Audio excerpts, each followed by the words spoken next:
नमस्कार भाई लोग, मेरा नाम है दीपक और आप इस वीडियो को बीजेयू इंडिया पर देख रहे हैं। दुनिया भर में लाखों नहीं करोड़ों कलाकार हैं, लेकिन ट्रेंडिंग स्टार खेसारी लाल यादव को ही क्यों कहते हैं? आखिर क्या खास बात है उस बंदे में जो केवल ट्रेंडिंग स्टार कहलाने का हक उसी के पास है? चलिए आज की वीडियो हम बताते हैं। अभी हम चलते हैं यूट्यूब के ट्रेंडिंग लिस्ट में, आपको बताते हैं क्यों खेसारी लाल यादव को ट्रेंडिंग स्टार कहा जाता है। चलिए यूट्यूब के ट्रेंडिंग किंग। अभी हम आ चुके हैं यूट्यूब के ट्रेंडिंग लिस्ट में और चलते हैं म्यूजिक सेक्शन में।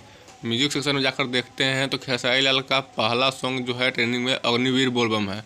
और आगे बढ़ते हैं तो देखते हैं खेसारी का एक और सॉन्ग जो कि उनके दिल में है।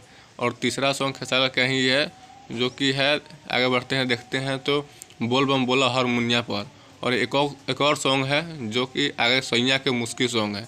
भोजपुरी का केवल इकलौता स्टार है जिसका अभी भी गाना ट्रेंडिंग में है, और एक नहीं चार चार है। एक तो अन्य इंडस्ट्री के लिए भी सपना है। जय हो खेसारी लाल यादव जी, आप इसे जलिएगा मगर बराबरी करना किसी का बस की बात नहीं है। तो भाई लोग, आपको पता चल गया होगा कि ट्रेंडिंग स्टार केवल खेसारी लाल यादव को ही क्यों कहा जाता है, क्योंकि एक है ट्रेंडिंग लिस्ट में चार चार गाना खेसारी लाल यादव जी के पास है, जो कि एक अपने आप में ही रिकॉर्ड है। जय भोजपुरी।